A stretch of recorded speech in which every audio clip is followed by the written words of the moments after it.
आप जब प्रातः कालीन उठें तो पहले उठने का नियम लें कि सूर्योदय के 1 घंटा पहले हम उठेंगे।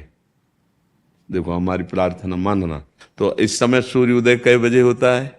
लगभग हाँ, 6 बजे, 6:30 बजे करते हैं। छः। आप 5 बजे उठ जाइए और उठ करके सबसे पहला कार्य कीजिए, पृथ्वी के चरण स्पर्श कीजिए, भूमि के चरण स्पर्श कीजिए।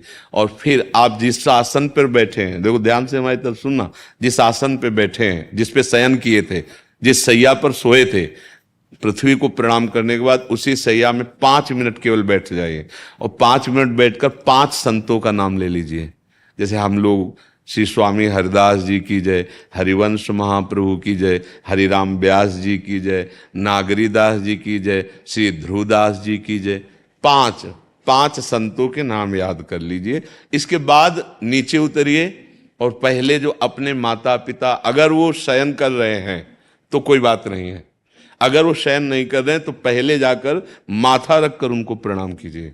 इसके बाद आधा लीटर या 1.25 लीटर जितना आप जल पी सकते हैं, उस जल को आप हल्का सा गर्म करवाइए अपने माता पिता से, जो भी आपकी सेवा में हो, या अगर आप स्वयं कर सकते हो तो स्वयं हल्का सा।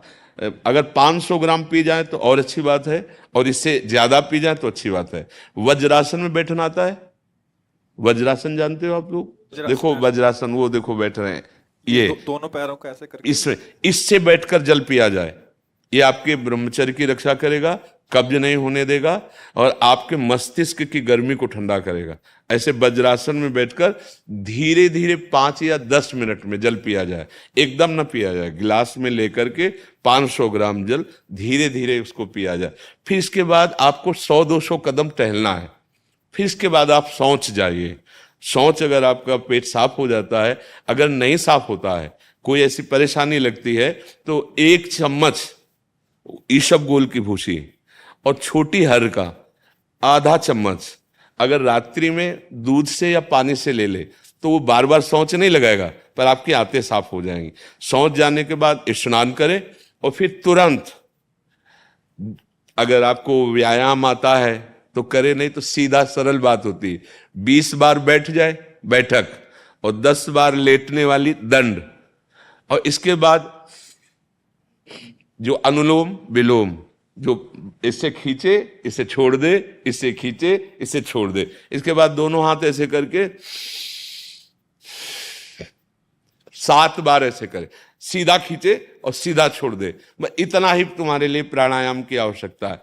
अब अपनी दिनचर्या में लग जा। जो पढ़ाई का कार्य दिया गया है, आगे तुम्हें और भजन की बात हम नहीं कह रहे, जो पढ़ाई का कार्य दिया गया है वो भगवान की ही पूजा है। आपकी दिनचर्या जो आपको अपने गुरुजी या टीचर जी को जाके प्रमाणित करनी है, कल जो पढ़ाई गई थी आज के लिए, वो आप सुबह सुबह उस समय व्यायाम के बाद, तो आप देखना आपकी स्मृति बहुत प्रवीण हो जाएगी।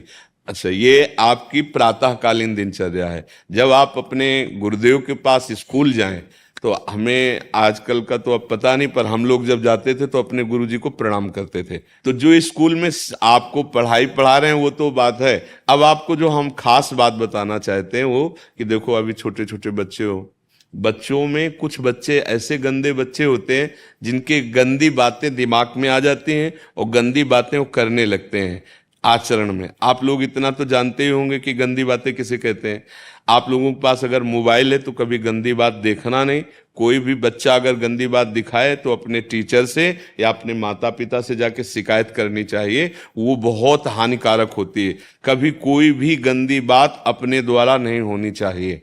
अभी आप नवीन जीवन धारण किए हुए हैं, आप भगवान की प्राप्ति, देश की भक्ति और बहुत अच्छे अच्छे पदों में जा सकते हैं। अच्छे पवित्र आचरण और पवित्र संस्कार।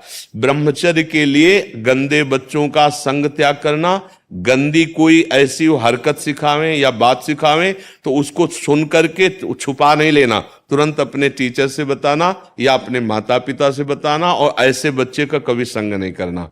और रात्रि के सोते समय ये जरूर ध्यान देने वाली विशेष बात है।